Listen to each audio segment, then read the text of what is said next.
Eu acredito que você esteja feliz para numa quarta-feira dessa você estar aqui.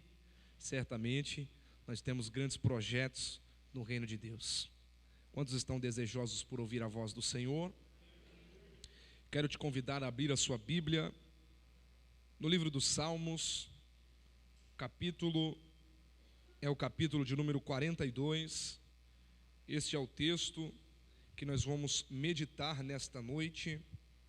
Livro dos Salmos, capítulo de número 42, verso de número 1 e o verso de número 3. É o texto para a nossa breve meditação nessa noite. Quero te convidar, pode tomar o seu assento, fique à vontade, se aconchegue aí. Deus tem uma palavra para o nosso coração. Enquanto você está folheando a sua Bíblia, procurando, quero louvar a Deus por essa rica oportunidade, louvar a Deus e também estender meus votos de gratidão ao pastor Adão, toda a sua família, sua casa, o corpo de obreiros. Obrigado por esse espaço. Nós somos a nova geração. Eu tenho certeza que essa nova geração veio não para revolucionar, mas para manter os marcos antigos, pois assim eu creio, se Deus fez no passado, Deus continuará fazendo nos nossos dias atuais. Deus não muda, nós mudamos, e a glória seja dada ao nome do Senhor Jesus. Amém, queridos? Estou feliz em poder estar aqui conhecendo vocês. Fiquei um pouquinho constrangido com essa apresentação do pastor. Eu até pensei que eu era alguma coisa com essa apresentação maravilhosa. Obrigado pelo carinho, pela recepção. Estou feliz de estar aqui com vocês. Carrego nessa noite uma palavra de Deus para você. Eu tenho certeza que você não vai sair do mesmo jeito. Você crê nisso, irmão? Então eu preciso da sua ajuda para pregar, eu preciso da sua mente, eu preciso do seu intelecto, e aonde eu não posso tocar, que é o seu coração, o Espírito de Deus vai tocar nessa noite, e você sairá daqui diferente para a glória do nome do Senhor Jesus. Amém? O texto que vamos ler é Salmos capítulo 42, verso 1, verso de número 3. Eu queria convidar o tecladista para me ajudar. Já que o pastor me apresentou como assembleiano, eu sou pentecostal até o tutano do osso. Eu queria que um tecladista, alguém pudesse me ajudar aqui, na medida que Deus vai fazendo fluir esta mensagem, e Deus continuará falando conosco. Há um grande pregador que diz que o tecladista, ele não só toca, mas enquanto o pregador ele prega, ele faz a cirurgia, e o tecladista vai aplicando uma anestesia, e Deus é glorificado em todas as coisas. Amados, antes de nós entrarmos aqui no texto em apreço, eu quero dar um rápido recado a todos vocês. Eu queria que você prestasse muita atenção. Sempre costumo dar esse recado no começo do culto, porque na verdade, no final, a gente não sabe como pode acabar um culto de quarta-feira em uma cruzada de milagres como essa. Você está me olhando agora com a sua maquiagem intacta, você está me olhando agora com o seu cabelo penteado, mas só Deus sabe se você vai terminar o culto desse jeito. Talvez você termine chorando, talvez o Senhor te arrebate hoje aqui. Tem alguém que crê nisso, irmão? Então eu costumo dar sempre esse recado agora no começo da mensagem, porque no final o pregador não tem controle, o resultado da mensagem vem do Espírito de Deus. Queridos, todas as vezes que eu tenho a oportunidade de pregar a palavra de Deus, eu sempre trago comigo alguns materiais, e são justamente esses materiais que me auxiliam, que me capacitam a continuar pregando o Evangelho. Se você comprar esse material que eu trouxe hoje, de certa forma, você vai estar me ajudando a continuar pregando o Evangelho. Que material que o irmão trouxe? Eu não tenho muito segredo, irmão. Eu trouxe uma coisa que já trouxeram aqui, meu amigo, o evangelista Samuel vem muito aqui, mas eu trouxe uma coisa que eu sabia que pelo menos a grande maioria aqui gosta e compraria. Me pergunte o que é. Irmão, enche o pulmão de ar, diga o que é. Chocolate. Todos aqui gostam de chocolate, ou pelo menos a grande maioria. Eu só conheço dois tipos de pessoa que não come chocolate em hipótese alguma. Primeiro, os diabéticos. E aos diabéticos eu aconselho que não comam chocolate, porque se comer vai passar mal. Se passar mal vai dizer que o pregador quis te matar. E a Bíblia diz, não tentarás o Senhor teu Deus. Todavia, você pode comprar esse chocolate e presentear o seu irmão que está aí do seu lado, se você não pode comer. Segundo tipo de pessoa que não come chocolate, em hipótese alguma, são aqueles que estão na academia, são aqueles que querem secar a sua barriguinha. As mulheres que querem vestir uma calça 36 não cabe mais, pastor. Era quando era adolescente, não cabe. E aos varões que querem vestir uma blusa M apertadinha, também está causando vergonha. A você que não quer comprar chocolate por esse motivo, eu tenho uma palavra profética para a sua vida. Esse chocolate aqui que eu trouxe, ele é ungido e consagrado. Pode comer ele à vontade. Você come e ele faz o efeito reverso. É comendo e emagrecendo, é comendo e emagrecendo, é comendo e emagrecendo. Olhe para esse irmão que está do seu lado e diga assim para ele: eu vou comprar uma trufa para você. Diga. Agora é você e ele que se resolvam aí. Glória a Deus. Então passe ali, queridos, e nos abençoe.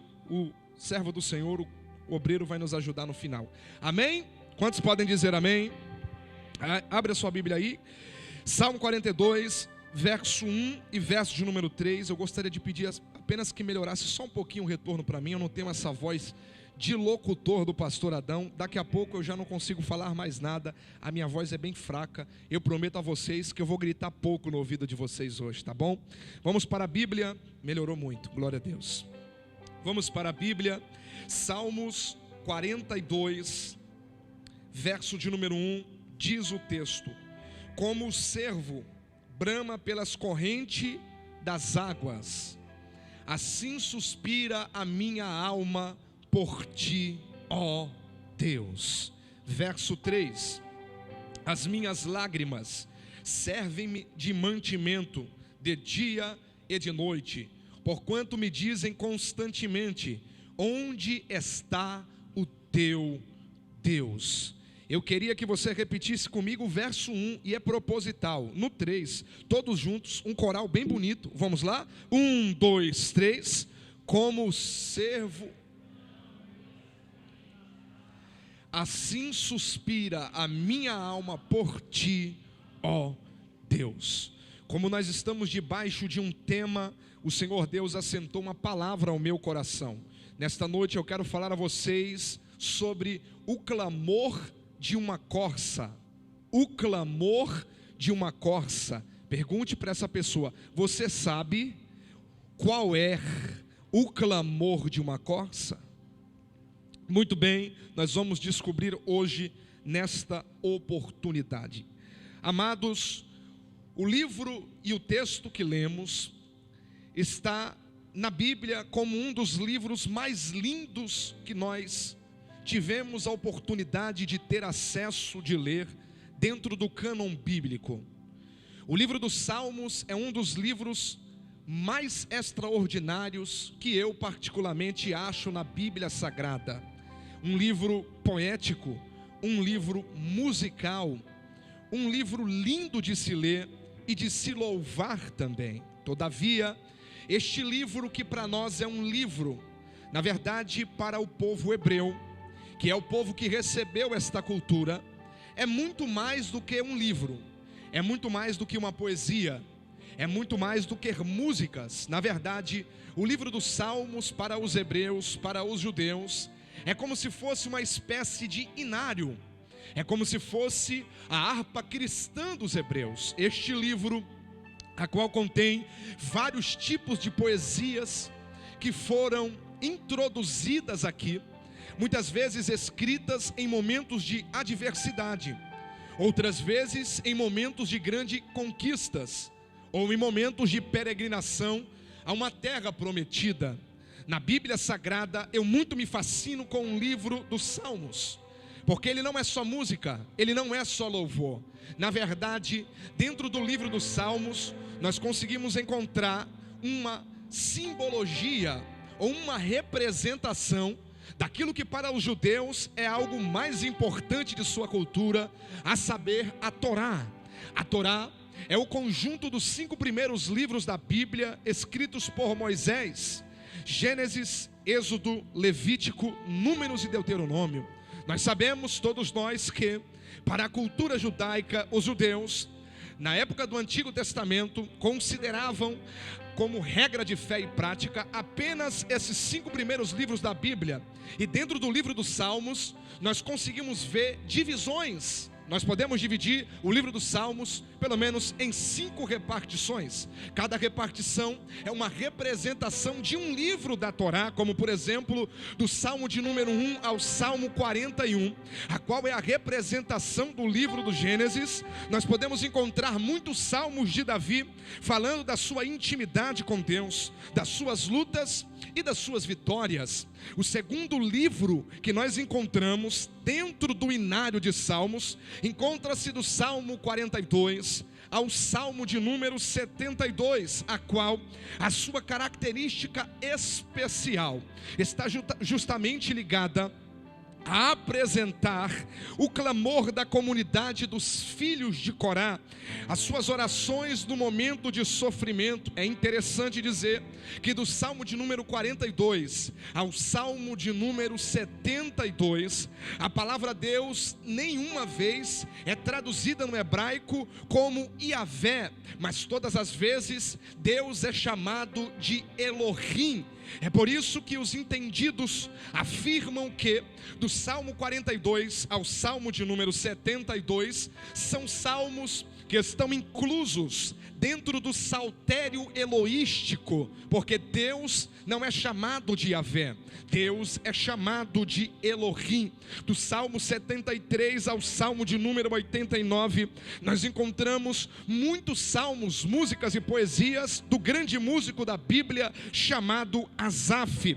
A dor por causa da corrupção, a decadência espiritual do povo de Deus e a idolatria. A quarta repartição encontra-se do Salmo de número 90 ao Salmo de número 106. É onde Moisés começa a escrever os seus primeiros salmos. E por último, e não menos importante, do Salmo 107 ao Salmo 150, a qual a Bíblia nos traz os salmos que são conhecidos como os salmos aleluias. Sim, todas essas repartições, se você conversar com um judeu ortodoxo, ele vos dirá que para eles tem grande relevância, para eles é uma representação da Torá. Todavia, o Salmo de número 42, o salmo que nós lemos aqui nesta noite, é um salmo que está dentro da representação do livro do Êxodo, mas eu não quero me apegar a este detalhe. Se você deixar a sua Bíblia aberta aí, você vai compreender, e eu gostaria que você deixasse no Salmo de número 42, a sua Bíblia aberta, para que nós possamos compreender aquilo que Deus quer falar conosco aqui nesta noite. Algo que nós deixamos passar desapercebidamente. A epígrafe do texto que lemos diz: a alma anela por servir a Deus no seu templo. Se você tiver com a sua Bíblia, com a mesma tradução que a minha, Almeida Revista e Corrigida, você vai ver que embaixo da epígrafe tem uma frase escrita. Está escrito mais ou menos assim: masquil para o cantor Mó entre os filhos de Corá. Você já se perguntou o que significa isso? O que significa masquil para o cantor Mó entre os filhos de Corá? Nós ignoramos esse detalhe, mas nesta noite vamos compreender o sentimento do salmista ao escrever este salmo. A palavra masquil, no original, na verdade não quer dizer a respeito a um nome próprio. Não é o nome de uma pessoa, não é o nome de um lugar, não é o nome de uma terra.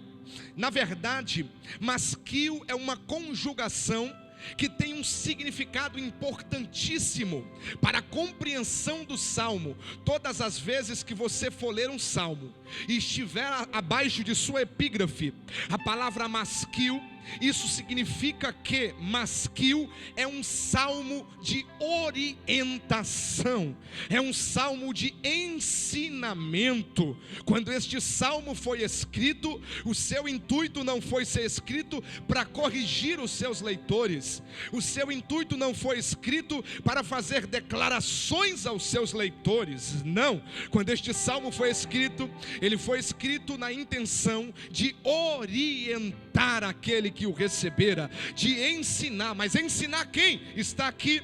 Este salmo é um salmo de ensinamento, de orientação para o cantor mó. A palavra cantor mó é como se fosse um líder da equipe de louvor entre os filhos de Corá. Então este salmo foi escrito com o intuito de ensinar, com o intuito de dar orientações ao líder da equipe de louvor que ficava entre os filhos de Corá. E afinal, quem são os filhos de Corá? Quem é esse líder da equipe de louvor a qual foi dedicado a este salmo?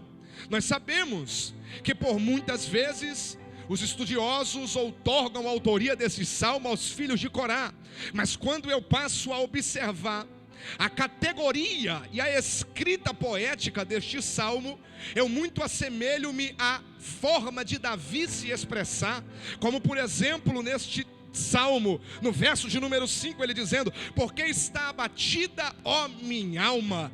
Quem costuma falar de sua alma é Davi, assim como ele mesmo escreveu no Salmo 62 e verso de número 1: a minha alma espera somente em Deus. Mas os filhos de Corá tiveram seu papel importante. Os filhos, porque Corá, o seu pai, na verdade ficou marcado como aquele que foi o líder da rebelião contra a liderança de Moisés.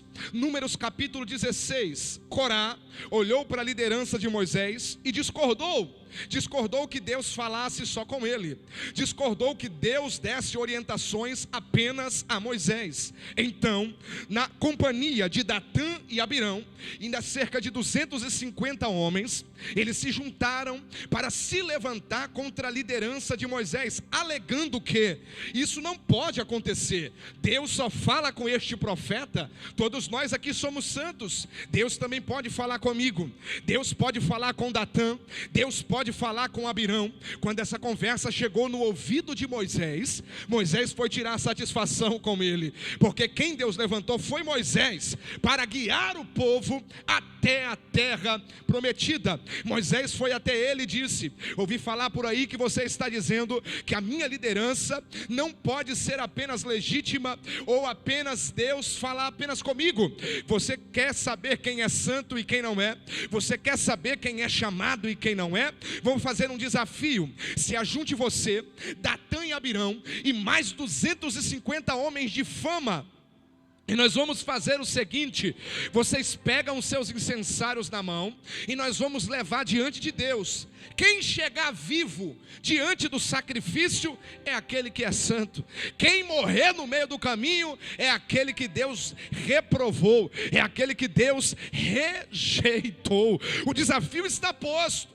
Os rebeliadores agora vão ter que assumir com a sua responsabilidade.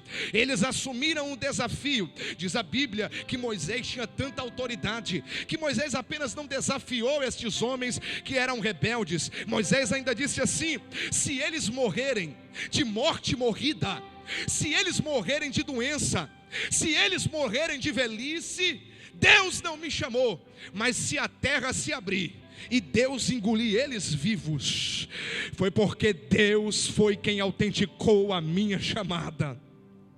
A Bíblia diz que Deus abriu a terra, matou todos eles. É interessante, pastor, porque Deus matou Corá, Deus matou Datã, Deus matou Abirão e toda a sua família, salvo os filhos de Corá. Deus permitiu que os filhos de Corá permanecessem vivos. E por que Deus permitiu? Eu entendo que os filhos de Corá não tinham culpa pela rebelião de seu pai, e o filho não pode sofrer pelo pecado do pai. Isso é quebrado. O filho não vai sofrer as consequências das atitudes do pai. Se o pai foi um fracassado, o filho não precisa necessariamente ser um fracassado. Se o pai foi infeliz, o filho não precisa necessariamente ser uma pessoa infeliz. Se o pai não teve um bom casamento, o filho não precisa necessariamente não ter um casamento bem sucedido. Por quê? Porque nós estamos vivendo no tempo da graça. E se houvesse alguma maldição que ainda pudesse estar perdurando sobre a igreja de Jesus, a mesma foi quebrada no Calvário. Sabe o que isso significa? Significa que você não recebe maldição de pai para filho, você não recebe maldição de mãe para filha. Não é porque alguém da sua família foi infeliz que você vai ser infeliz. Não é porque alguém da sua família não teve sucesso que você não vai ter sucesso. Pelo contrário, na cruz do Calvário, toda maldição hereditária foi quebrada. Tudo aquilo que perseguia a sua família foi quebrado pelo simples fato de você aceitar o Senhor como seu único e salvador da sua vida. Eu tenho uma palavra de Deus para você. Você vai alcançar sim o que Deus disse que você alcançaria, para a glória do Deus Pai. Deus permitiu que os filhos de Corá ficassem vivos. Preste atenção, porque depois de muito tempo, Davi deu uma oportunidade para eles. Apesar da mancha na família, apesar de os pais não ter sido exemplo, Davi chamou eles e disse: vem cá, filho de Corá, que eu vou dar uma oportunidade para vocês. Vocês vão cuidar dos umbrais da porta do templo, e vocês vão cantar na casa do Senhor. Escute o que eu vou lhe dizer, queridos. Corá, ou os filhos de Corá, eles eram derivados de uma tribo, ou de uma escolha legítima privilegiada. Haviam pelo menos 3 tipos de levitas: os gersonitas, aqueles que cuidavam dos véus e das cortinas da casa de Deus; os coatitas, aqueles que eram responsáveis por ornamentar e também por transportar os utensílios sagrados da casa de Deus. Quem aqui lembra da Arca da Aliança? Não é qualquer um, usar não pode colocar a mão. O único que pode carregar os utensílios, quer seja a arca, quer seja o altar, quer seja o alpendre, os únicos que eram autorizados por Deus eram os coatitas. Por último, os meraritas, eram aqueles que faziam trabalho pesado, é aqueles que trabalhavam carregando as madeiras do templo quando eles tinham que se locomover. Eu acho muito interessante, porque os filhos de Corá, eles faziam parte da tribo levítica de mais privilégio. Eles faziam parte dos coatitas. Eles eram os únicos que eram autorizados a carregar através da madeira de acácia os utensílios da casa de Deus. Moisés, pastor, antes de pedir para Deus abrir a terra e matá-los, teve uma conversa com Corá, chamou ele de canto e disse assim para ele: Deus já deu a vocês, Números capítulo 16 e verso 10, Deus deu para vocês, Deus permitiu chegar a todos os seus irmãos, aos filhos de Levi contigo, todos esses privilégios, mas mesmo assim, vocês ainda querem o sacerdócio. Sabe o que Moisés estava dizendo? Moisés estava dizendo: Deus deu a oportunidade de vocês serem os únicos que vão carregar a arca da aliança. Deus deu a oportunidade de vocês serem os únicos que vão carregar o altar dourado. Deus deu a oportunidade de vocês serem os únicos em carregar a pia de bronze e o altar do holocausto. Mas mesmo com os privilégios, vocês estão querendo o meu sacerdócio. Parece que Moisés estava dizendo para ele: vocês não estão satisfeitos com aquilo que Deus deu para vocês. E isso aqui é importante nós entendermos nessa noite e abrir uma ressalva, porque quando cria-se dentro de nós um sentimento de inveja pelaquilo que Deus deu para Moisés, eu me esqueço da dádiva que Deus me deu. Sabe o que Deus está dizendo para nós aqui? Esteja satisfeito com o que Deus te deu, esteja satisfeito com o chamado que Deus te deu, esteja satisfeito com o dom que Deus te deu, com a voz que Deus te deu, com a inteligência que Deus te deu, porque assim o nome do Senhor é glorificado. Olhe para alguém que está do seu lado e diga para ele: Deus te deu uma preciosidade. Diga aí: Deus te deu uma dádiva. Glorifique ao nome do Senhor. Escute, Moisés abre os olhos de Corá: o que vocês têm não é pouca coisa, eu dei um privilégio para vocês, mas mesmo assim você quer o sacerdócio. Resumindo, eles morreram, os filhos ficaram vivos. E o que eu acho muito interessante é que no verso de número 1, que é o verso que nós lemos, a qual muitos atribuem aos filhos de Corá, na verdade é um hebreu. A Bíblia não diz o nome do hebreu, A Bíblia não diz de que árvore genealógica ele é. O que eu sei é que ele é um hebreu, e este hebreu foi exilado de sua terra. Esse hebreu foi deportado de sua terra. Eu não sei quem ele é, mas aqui no verso 1, ele está expressando o que ele está sentindo por estar deportado em uma terra estranha. No verso de número 1, ele diz: como o cervo brama pela corrente das águas, assim suspira a minha alma por ti, ó Deus. A palavra servo no original pronuncia-se Aial. É estranho, mas Aial traz uma conotação masculina. Isso é interessante. Por quê? Porque para que haja uma conjugação verbal correta e um paralelismo poético com a palavra alma, que está no feminino, alguns tradutores preferem inverter a palavra servo e colocar a palavra corça. O que eu estou querendo dizer é que a melhor colocação para este verso de número 1, é por isso que as traduções que mais se assemelham ao original não diz servo, diz corça. A corça, como a corça brama pelas correntes das águas. Isso é interessante, porque é uma grande diferença entre servo e corça. Servo é o macho, corça é a fêmea. Obviamente, apenas a fêmea pode gerar, pode ter filhos ou filhotes. É um mamífero reprodutivo. Obviamente é só a fêmea que faz isso. Quando nós lemos o verso de número 1, a qual o texto diz: como a corça brama pela corrente das águas, eu faço uma pausa, porque só há duas situações que uma corça precisa bramir. Primeira situação, quando ela está em constante perigo ou em grande necessidade. Segunda situação, quando a corça está para dar à luz a um filhote. Você sabia que a corça, quando precisa dar à luz a um filhote, ela sofre grandes dores de parto, pelo fato da sua genitália ser muito estreita. Raras são as corças que conseguem dar à luz e sobreviver, e isso é bíblico.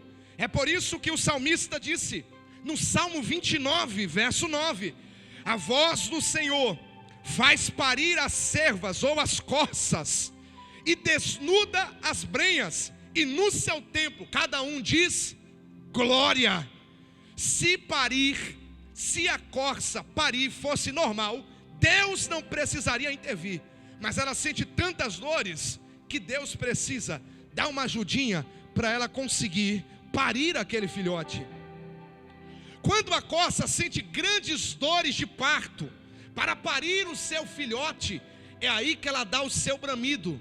Eu abro um parênteses aqui, porque a tradição judaica nos fala um costume muito interessante. Os judeus da época antiga acreditavam que toda vez em que uma corça soltava o seu bramido para poder ter um filhote, para eles na verdade não era apenas um bramido, era uma espécie de oração, era uma espécie de pedido de ajuda, era uma espécie de pedido de socorro. Toda vez em que a corça precisava bramir para dar à luz, eles acreditavam que Deus escutava o pedido de ajuda daquele mamífero e enviava socorro. Deus enviava uma serpente, e a serpente ia até a corça e atacava a corça. O ataque da serpente estimulava, acelerava, pelo susto que o mamífero tomava, aquele animal poder dar à luz ao seu filho. A serpente era enviada por Deus, segundo o costume, para acelerar o parto da corça. O ataque da serpente aqui não é para matar, e nós sabemos que nenhuma serpente vai te atacar para te fazer cócegas. Ela vai te atacar para te matar. Ela vai te atacar para te envenenar. Ela vai te atacar para te neutralizar. Ela vai te atacar para te abraçar, te enrolar e te quebrar. Mas para aqueles que estão gerando A serpente que é enviada não tem o poder de matar, tem apenas o poder de acelerar o processo de parto daquilo que está sendo gerado em você. A serpente pode até vir para matar, mas aqueles que estão gerando não morrerão. Parece que às vezes a serpente vem para matar, não é verdade? Vem para te envenenar, vem para te entristecer, vem para te desanimar, vem para te tirar o conforto, vem para te desamparar, vem para te deixar excluído, vem para te deixar escorraçado, vem para te deixar ansioso, vem para te deixar depressivo, vem para te deixar abandonado no meio da igreja. E Satanás está soprando no seu ouvido: esse ataque é para te matar, esse ataque é para acabar com a sua vida, esse ataque é para acabar com o seu ministério. Eu vou além, esse ataque é para acabar com a sua família. Só que eu tenho uma palavra de Deus para você, para aqueles que vieram gerar algo nessa noite, para aqueles que estão carregando um grande projeto de Deus. O ataque da serpente não vai te matar, vai apenas acelerar aquilo que está sendo gerado em você, vai apenas acelerar a chamada, vai apenas acelerar o projeto, vai apenas acelerar o sonho. Se Satanás pensou que nesse ataque você ia parar, que nesse ataque você ia desistir, que nesse ataque você ia desviar, hoje ele perdeu as forças, porque eu estou pregando para alguém que está gerando alguma coisa aqui. E para quem está gerando, ataque de serpente não mata, não mata, apenas acelera o processo. Me perdoe, eu sou pentecostal. Pega na mão dessa pessoa que está ao seu lado aí, sacode a mão dele. Eu só pedi agora, e para ver se ele dá um glória a Deus, para ver se ele está vivo no culto. E diga assim para ele: para quem está gerando, diga, para quem está gerando, o ataque da serpente não te mata, só vai acelerar, vai acelerar, vai acelerar, vai acelerar o projeto de Deus. Pode picar, pode abraçar, pode tentar envenenar, mas quem carrega uma chamada de Deus não morrerá no caminho. É verdade? É só perguntar para Paulo. Ele estava pegando o graveto, a serpente o picou, e qual era o projeto? E qual era o que tinha que acontecer naquele cenário? Ele tinha que morrer. Mas quem está gerando alguma coisa em Deus? Quem está gerando alguma coisa em Deus, tem coragem de levantar a mão direita para cima, porque já que nós estamos em uma cruzada de milagre, eu preciso profetizar. No ano de 2025, a serpente queria te matar. No ano de 2025, a serpente queria te desanimar. No ano de 2025, a serpente queria ver você parar e desviar. Mas nesse ano é o ano de você dar luz ao projeto de Deus, a chamada que Deus te entregou. Se tem alguém que crê, levante a mão e dê o maior grito de glória que você puder.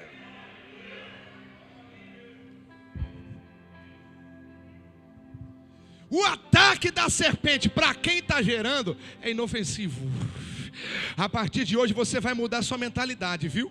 As pessoas que estavam te perseguindo, as pessoas que estavam querendo te entristecer, as pessoas que estavam fazendo fofoquinha com seu nome, e dói. Se fosse distante não doía, mas de dentro dói. As pessoas que estão desacreditando de sua chamada, as pessoas que estão dizendo que você não vai sair do teu bairro, que você não vai sair da tua cidade, que você não vai sair do teu estado. A essas mesmas pessoas, para de se justificar. A partir de hoje, diga assim para elas: fala mal de mim mesmo, me persegue mesmo, me machuca mesmo, porque eu sou como o povo de Israel enquanto estava no Egito. A Bíblia diz que no capítulo de número 1 do livro do Êxodo, que quanto mais oprimiam, mais eles cresciam, mais se multiplicavam. Para a glória de Deus Pai, para a glória de Deus, você vai crescer, você vai dar a luz ao projeto, você vai dar a luz ao sonho, testemunho. Você vai dar à luz. Esse ano é o ano de vir à tona o que Deus te entregou. Eu no seu lugar, eu recebi essa palavra, porque vai virar o cativeiro de alguém, vai virar a casa de alguém. A porta vai se fechar, mas vai abrir outra melhor, porque Deus está no controle de todas as coisas. O ataque da serpente não pode matar quem está gerando. O clamor dessa corça, o clamor dela movimenta o coração de Deus. Se é verdade que Deus escuta o clamor de uma corça, quem dirá o clamor desse crente que está sentado hoje aqui? Que dirá Deus do teu clamor nessa noite? Você não está entendendo a seriedade dessa palavra, né? Você não veio nessa quarta-feira aqui para cumprir horário de culto, não. Deus te trouxe aqui para virar a tua vida de cabeça para baixo. Deus te trouxe aqui para virar tudo de cabeça para baixo e mostrar para teu adversário que enquanto ele te oprime, Deus está gerando alguma coisa dentro de você. Que enquanto ele tenta te parar, alguma coisa está sendo gerada. Eu sinto o Espírito profético enchendo a minha alma para dizer isso aqui. Tem pessoas que vão ficar assustadas com o que Deus vai começar a fazer, vai começar a dar luz a projeto, mas estava no papel há muitos anos, vai sair, porque Deus realizará o desejo do seu coração. Quantos acreditam nisso? Dê um grito de glória a Deus aí. A ferida não é para a morte. Diga para alguém: a ferida não é para a morte, só é para acelerar o parto. Aleluia. Verso de número 1 ainda. Como a corça brama pelas correntes das águas. Correntes das águas. Eu paro aqui. Sabe o que é correntes das águas? O que significa isso? Diga-se comigo: águas em movimento. Corrente das águas não é água parada. Corrente das águas é águas em movimento. E há 3 significados para águas em movimento. Pelo menos 3 coisas acontecem em águas em movimento. Primeira coisa, gera vida. Diga comigo: gera vida. Ezequiel capítulo 47, verso de número 9. Foi ele mesmo quem disse: e será que toda criatura vivente que entrar por esses ribeiros, ribeiro é água que se move, ribeiro é água corrente, haverá muitíssimo peixe. Que mais, Ezequiel? E viverá tudo por onde quer que entrar este ribeiro. Águas que se movimentam. Primeiro, gera vida.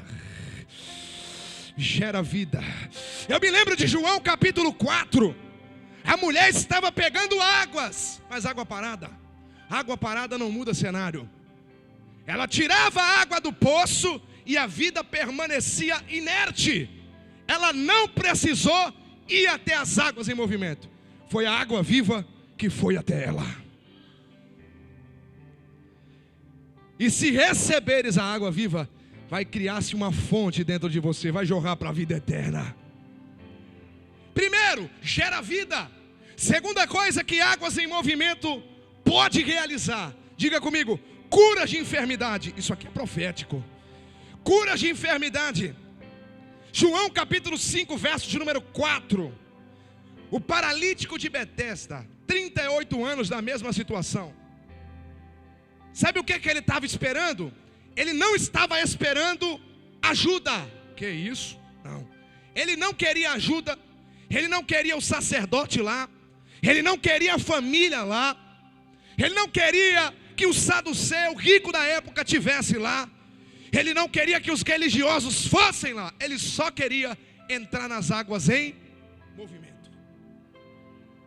Porque ele sabia que as águas em movimento geram vida. Mais uma vez, ele não chegou nas águas. Quem desceu não foi o anjo. Quem foi falar com ele não foi o anjo. Ninguém levou ele até o poço. foi a água viva encarnada que foi até ele. Queres ficação? Então prepara-te, porque a corça não só clama, mas ela precisa mergulhar. Se você sair do raso, as enfermidades sairão. Se você começar 2026 na profundidade, se prepara, as enfermidades não vai te parar, não vai parar ninguém da tua casa, não vai haver morte. Você não recebe porque não quer, não vai haver morte na sua casa, não vai ter luto na sua casa, não vai ter coroa de flores na sua casa. Por quê? Porque eu decidi sair do raso e entrar nas águas correntes do Espírito de Deus. Eu estou como Ezequiel, eu não estou satisfeito. Água na canela para mim não serve, água no joelho para mim não serve, água na cintura para mim não serve. A água está no meu tórax. Só tem um jeito de eu receber o que eu quero. Eu preciso mergulhar. Diga para alguém: mergulha hoje, a enfermidade sai. Mergulha hoje, Deus opera. Mergulha hoje, Deus cura. Mergulha hoje e Deus estende a mão. Mergulha hoje e Deus faz o sobrenatural. Levante a mão para adorar quem acredita. Primeiro, gera vida. Segundo, cura as enfermidades. Por último e não menos importante, diga assim comigo: águas correntes, me ajuda. Gera livramento. O que vai acontecer quando eu decidir sair da inércia e entrar nas águas correntes? O que ele está dizendo aqui: como a corça brama pelas águas correntes, pelas correntes das... Terceira coisa, livramento. Na natureza, muitos animais selvagens deixam rastros de cheiro no ambiente. São os feromônios. Toda vez que um mamífero, principalmente a corça, fugia do seu predador, ela emitia feromônios pelas patas e pelo seu focinho. Sabe o que isso significa? Ela podia correr para onde fosse, o seu predador sentiria o cheiro exalando do seu medo. Só havia um jeito da corça inibir de que o seu predador encontrasse o seu caminho. Não era bebendo água da beira, não era molhando o focinho e saindo. Ela tinha que mergulhar.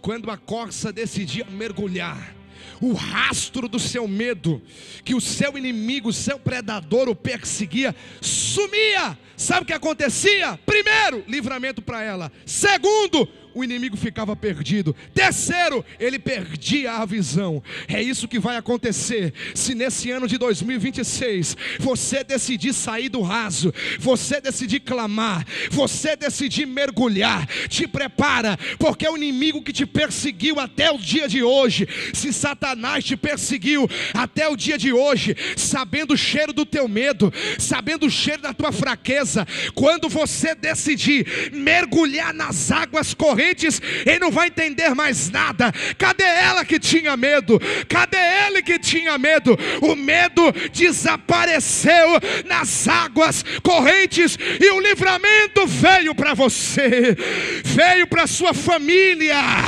veio para a sua casa. Se prepara, porque tem livramento de Deus para a sua família hoje. Deixa eu ver quem crê nessa palavra. Deixa eu ver quem recebe essa profecia. Tem livramento de Deus sendo liberado aqui e agora. Tem livramento de Deus sendo liberado aqui e agora. Tem livramento de Deus sendo liberado aqui e agora. O inimigo não vai matar ninguém. O inimigo não vai viciar ninguém. O inimigo não vai drogar ninguém da tua casa. Não vai amarrar ninguém. O laço se quebrou e Deus deu livramento. Levante a mão e adore. Adore, adore, adore ao Senhor Jesus. Pega na mão dessa pessoa, só peço mais uma vez. Diga para ela: você vai receber vida, você vai receber cura, e você vai receber livramento se você decidir hoje sair do raso. Mergulha, mergulha, mergulha, mergulha, mergulha, mergulha, mergulha, mergulha, mergulha, mergulha. Eu sou pentecostal, irmão, sou assembleiano. Olhe para cá, eu discordo desse negócio de que o crente fleumático não consegue adorar a Deus. Você já viu um crente na prova como ele fica? Você já olhou para a cara de um crente na prova? Já olhou para uma pessoa na prova? Ele não quer saber se a maquiagem vai borrar, não quer saber se a prancha vai suar. Ele se derrama na presença de Deus, e o mesmo Deus que recebe o clamor está olhando a sua entrega e está dizendo: adora, porque o tamanho da sua adoração revela o quanto você necessita de um milagre da parte de Deus. Eu quero dar um minuto para aqueles que vieram clamar e adorar ao nome do Senhor. Adore aí no seu lugar, adore que Deus responde, adore que Deus te levanta, adore que Deus opera, adora que Deus te levanta, enche a sua vida, vocaciona a sua casa para viver o sobrenatural. Levante a mão e dê glória a Deus. Eu finalizo essa mensagem aqui agora. Escute. Versículo de número 3. Vou repetir o verso de número 1. Como a corça brama pelas correntes das águas, assim suspira a minha alma por ti, ó Deus. Sabe o que o salmista está dizendo? Da mesma maneira que a corça anseia pular nas águas, primeiro, porque tem necessidade, tem sede. Segundo, para fugir do seu inimigo, a minha alma anela, Senhor, está na sua presença. Tem alguém que ainda tem desejo de estar aqui?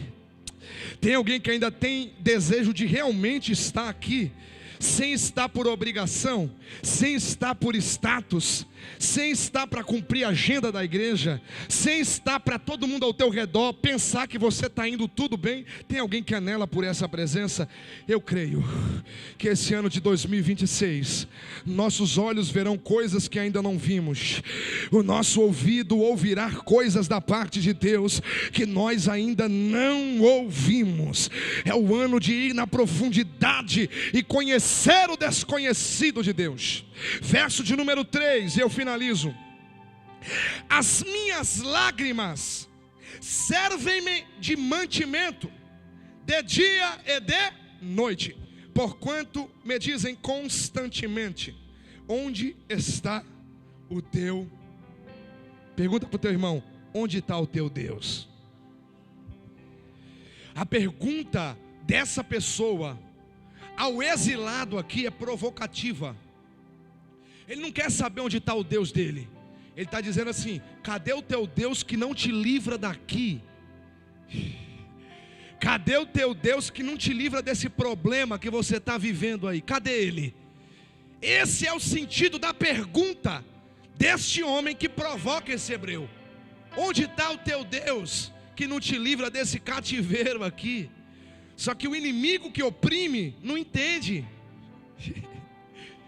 Ele quer ver o Deus dele livrar lá, mas o hebreu, o servo de Deus, o crente, não serve a Deus pelo que ele faz, serve a Deus por quem ele é.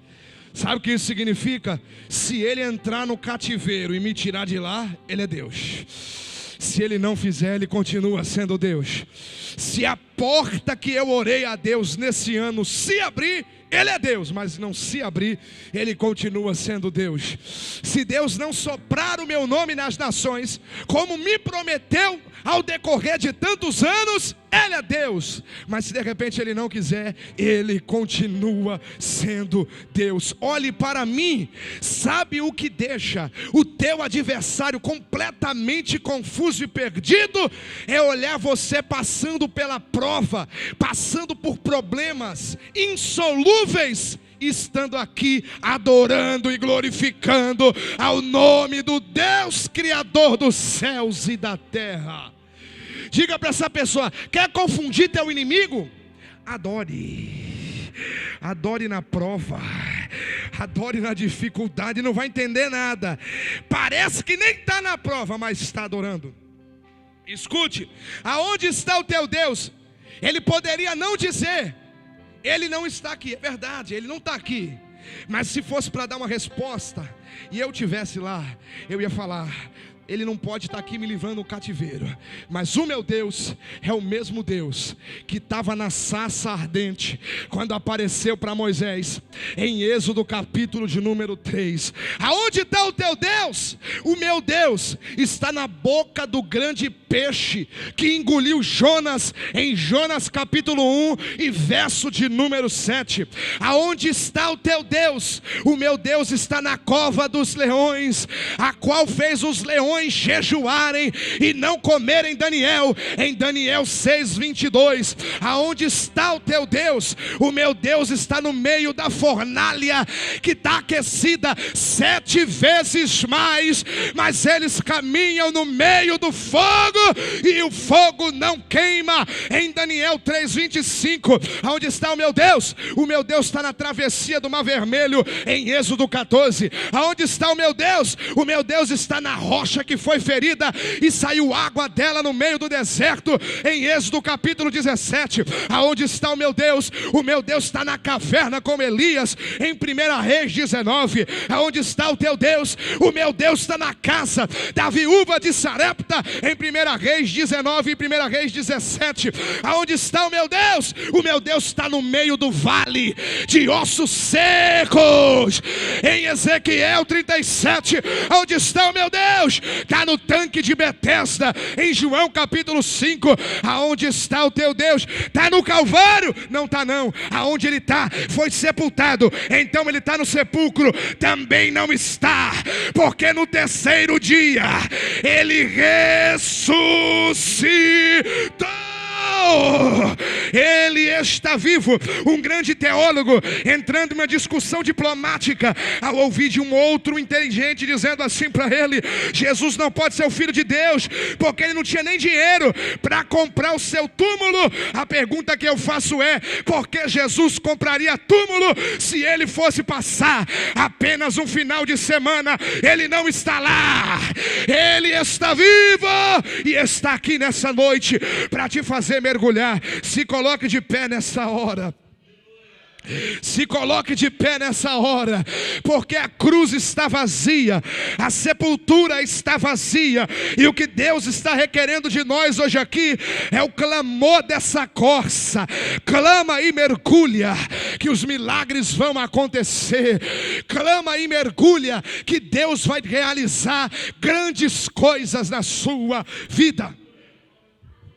Escute o que eu vou lhe dizer aqui nesta noite. Eu sei que a maioria que está me ouvindo aqui já serve a Deus, mas nessa noite eu não estou pregando, escute, para as pessoas que venham para o culto observar. Eu sei que não são todos, não vou ser hipócrita, mas tem algumas pessoas que entraram aqui nessa noite, que já estão gerando, pastor Adão. Está sendo gerado algo. A família dele ainda não recebeu, mas ele já recebeu. A essas pessoas eu quero te convidar a despertar o que Deus já está gerando em você. As dores de parto têm te matado. Estou sentindo Deus, eu estou arrepiado aqui. As dores de parto têm te matado. Você não está aguentando mais. É um sinal. Esse projeto vai nascer. Você vai dar à luz o que Deus disse. Então, se você se sente escolhido, se é com você que Deus está falando, saia do seu lugar e venha aqui na frente, que eu quero orar pela sua vida. Mas só venha se tiver fé, só venha se acreditar. Saia do seu lugar e venha aqui agora, que eu quero orar por você. Quer ver a tua vida ser transformada? Quer ver este projeto ser gerado?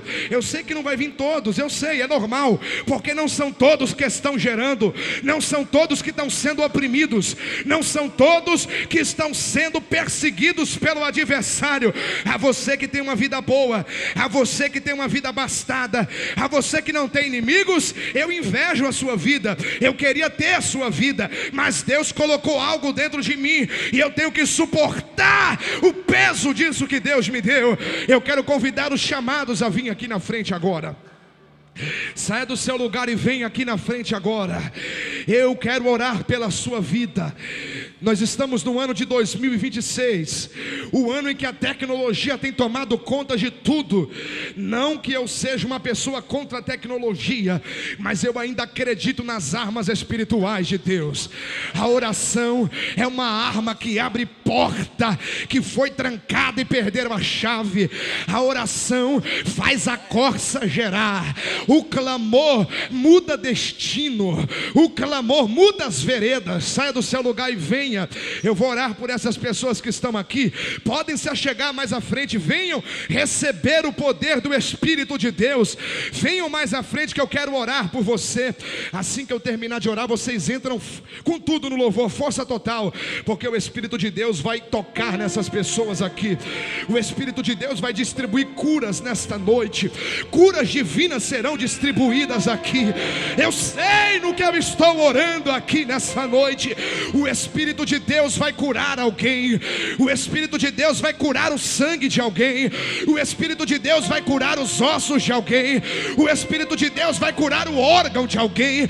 O Espírito de Deus vai curar o cérebro de alguém. Deus vai te curar dessa doença psíquica. A depressão não vai ser mais a moradia de sua mente. Deus toca em você agora. Deus enche você agora. Se os obreiros puderem, venham aqui, estendam a mão sobre eles, por gentileza. A Bíblia diz que Paulo, onde passava, estendia sua mão sobre o povo e eles recebiam batismo com o Espírito Santo de Deus. A nave da igreja, feche os seus olhos aonde você está aí agora. Feche os seus olhos aonde você está aí agora e entre um momento de oração com Deus aí. Entre o momento de oração com Deus aí. É a hora da sarça clamar. É a hora da sarça pedir. É a hora de clamar. A palavra clamar no original não é falar baixinho, é gritar para Deus, é gritar para o Senhor. Ora agora, eu quero ouvir a tua oração. Ora agora, ora agora. Fala para Deus, abre, Senhor. Abre o que está travado, ó Deus. Faz eu dar a luz a esse projeto. A minha casa é sua, o meu filho é seu. Espírito Santo de Deus, visita essa igreja